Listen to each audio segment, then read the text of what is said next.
Hello everyone and welcome to pharmacy classes. मैं हूं विशाल। आज हम पढ़ेंगे बड़ा ही interesting topic that is hybridoma technology. और ये क्वेश्चन इस तरीके से भी पूछा जा सकता है कि प्रोडक्शन ऑफ मोनोक्लोनल एंटीबॉडी। तो सबसे पहले हम देखते हैं कि what is hybridoma technology. Hybridoma technology is the process of production of large number of monoclonal antibody। Large number में बहुत ज्यादा मात्रा में मोनोक्लोनल एंटीबॉडी को प्रोड्यूस करने की टेक्निक होती है आपकी hybridoma technology towards a specific antigen. एक particular disease causing micro organism और एंटीजन के अगेंस्ट में इसको हम प्रोड्यूस करते हैं। अब यदि हम बात करें कि मोनोक्लोनल एंटीबॉडी की यदि बात करें तो व्हाट इज मोनोक्लोनल एंटीबॉडी। जब हम एंटीबॉडी की बात करते हैं there is two category of antibody, that is polyclonal and monoclonal. Polyclonal means what? They are not specific to a particular antigen, like we have to make the antibody against a particular venom or antivenom or a particular cancer cell or particular virus or bacteria. So they are specific, that is why we call them monoclonal antibody. And this is carried out in a HET or HGPRT medium. We will understand, हम इसको समझेंगे कि what is HET and HGPRT medium. तो hybridoma technique में hybrid cell के through हम monoclonal antibody को produce करते हैं, इसलिए इसको हम हाइब्रिडोमा टेक्नोलॉजी बोलते हैं।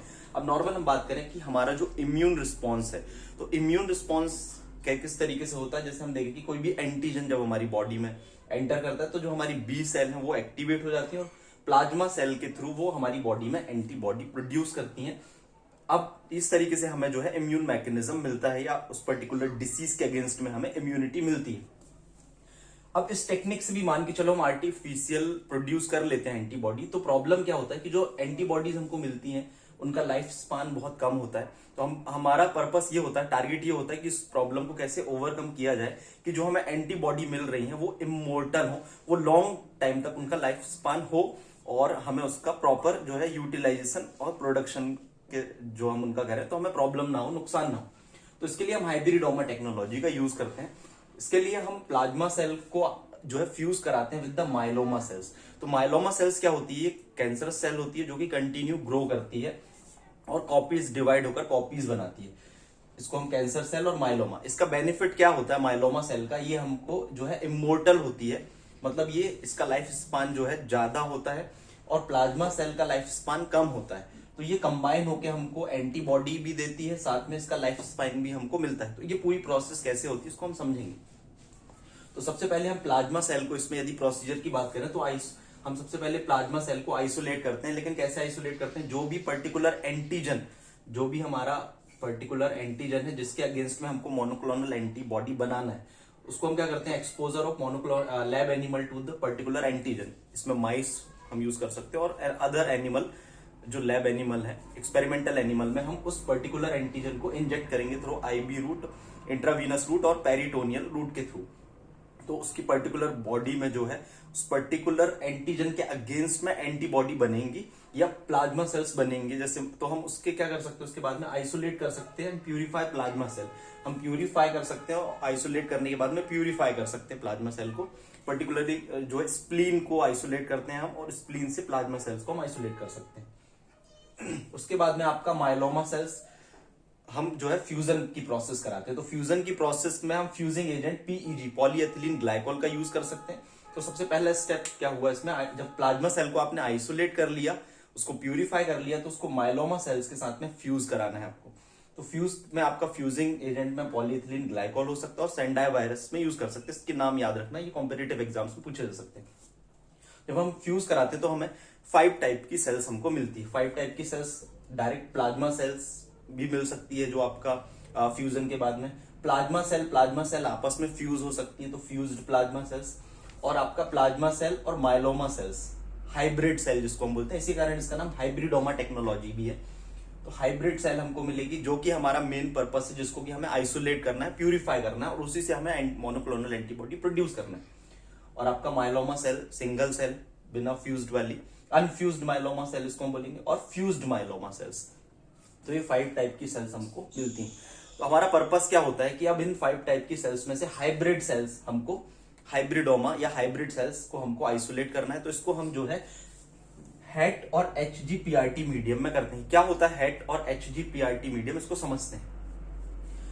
तो इस मीडियम को यूज करने से हमको क्या होता है कि केवल हमको हाइब्रिड सेल्स, हाइब्रिडोमा सेल्स, जिससे हमको मोनोक्लोनल एंटीबॉडी प्रोड्यूस करनी है, वो बस मिलती हैं इस मीडियम को यूज करने से। अब यदि हम बात करें तो प्लाज्मा सेल और फ्यूज्ड प्लाज्मा सेल्स भी इस प्रोसेस में बनती हैं, लेकिन इनका लाइफ स्पान कम होता है, तो ये जो है डाई हो जाती हैं और ये एंड अप हो जाती है। तो हमारे पास में केवल हाइब्रिड सेल्स होती हैं। इसको समझते हैं, जब हम मदर सेल से डॉटर सेल, जब सेल्स की कॉपी होती है, तो जो न्यूक्लियोटाइड बनने की प्रोसेस होती है, ये दो प्रोसेस से हो सकती है। एक होता है साल्वेज पाथवे और एक होता है डी नोवो पाथवे। तो जो डी नोवो पाथवे होता है, इसको हम ब्लॉक कर देते हैं। हमें जो हाइब्रिड सेल्स प्रोड्यूस करनी है वो साल्वेज पाथवे से प्रोड्यूस करनी है, क्योंकि हम माइलोमा सेल्स जो है फ्यूज्ड या अनफ्यूज्ड वाली उस प्रोसेस में आगे ना जाए, केवल हाइब्रिड सेल हमको मिले ये। तो इसमें हम क्या करते हैं, साल्वेज पाथवे को यूज करते हैं। डी नोवो पाथवे किस तरीके से ब्लॉक हो जाता है, जो इसमें हम हैट मीडियम यूज करते हैं, हाइपोजेंथिन एमिनोप्टेरिन थाइमिडीन। तो जो आपका एमिनोप्टेरिन होता है, ये डी नोवो पाथवे का जो एक एंजाइम होता है, डाइहाइड्रोफोलेट रिडक्टेज, इसको ये ब्लॉक कर देता है, इसको ये इनहिबिट कर देता है, जिसके कारण डी नोवो सिंथेसिस नहीं हो पाती है। और ये डी नोवो सिंथेसिस में क्या होता है, आपकी जो सेल जो है कॉपी करने के लिए, न्यूक्लियोटाइड सिंथेसिस के लिए, ये मेटाबोलाइट शुगर और एमिनो एसिड्स का यूज करके जो है आपकी सेल्स को ग्रो करती है, जिसके कारण क्या हो सकता है, आपका माइलोमा सेल्स भी फर्दर आपकी आगे की प्रोसेस में जा सकती हैं। अब हम बात करते हैं आपका साल्वेज पाथवे। तो साल्वेज पाथवे जो होता है आपका हैट मीडियम के एमिनोप्टेरिन के कारण आपका डी नोवो पाथवे ब्लॉक हो गया। अब आपके पास में केवल बचा है साल्वेज पाथवे। तो साल्वेज पाथवे में क्या होता है, यहां पर हमारा जो एंजाइम होता है HGPRT, जो आपकी प्लाज्मा सेल्स होती हैं, they already have HGPRT enzyme, तो ये सेल सर्वाइव कर जाती हैं। और आपका जो हाइब्रिड सेल है, उसमें प्लाज्मा सेल है प्लस माइलोमा सेल है। तो आपका हाइब्रिड सेल में जो प्लाज्मा सेल इसके साथ में फ्यूज हुई है, उसमें भी आपका HGPRT एंजाइम होता है। और आपकी जो माइलोमा सेल्स होती हैं, फ्यूज्ड माइलोमा सेल्स होती हैं, दे लैक आपका HGPRT एंजाइम। तो they are, we can say they are HGPRT negative, और यहां पर ये HGPRT पॉजिटिव होती है। तो ये जो है फर्दर इसमें ग्रो करती हैं। HGPRT क्या होता है, आपका हाइपोजेंथिन ग्वानिन फॉस्फोराइबोसिल ट्रांसफरेज एंजाइम होता है। अब ये फर्दर जो प्रोसेस होती है, इसमें माइलोमा और फ्यूज्ड माइलोमा सेल्स इस प्रोसेस में आगे नहीं बनती हैं, आपका केवल हाइब्रिड सेल्स बनती है और प्लाज्मा सेल्स, तो ये डिस्ट्रॉय हो जाती हैं हाइब्रिड सेल्स। तो आपकी जो हाइब्रिड सेल्स होती हैं, इसको आप फर्दर जो है मोनोक्लोनल एंटीबॉडी प्रोडक्शन के लिए यूटिलाइज कर सकते हैं। अब इनका एप्लीकेशंस क्या है, यदि हम बात करें मोनोक्लोनल एंटीबॉडी, तो this may be used for a particular cancer. आपका मोनोक्लोनल एंटीबॉडी रिसर्च के लिए भी यूज कर सकते हैं, पर्टिकुलर डिसीज डिटेक्शन के लिए, रिसर्च के लिए कई सारे जो है आपके लाइक और इनको एंटीवीनम के लिए भी हम यूज कर सकते हैं। तो इस तरीके से कई सारी इनके एप्लीकेशंस है। तो हाइब्रिडोमा टेक्नोलॉजी जो है मोनोक्लोनल एंटीबॉडी प्रोडक्शन की टेक्निक है, जिसमें हम HGPRT और हैट मीडियम का यूज करके मोनोक्लोनल एंटीबॉडी का प्रोडक्शन कर सकते हैं। Thank you very much and all the best.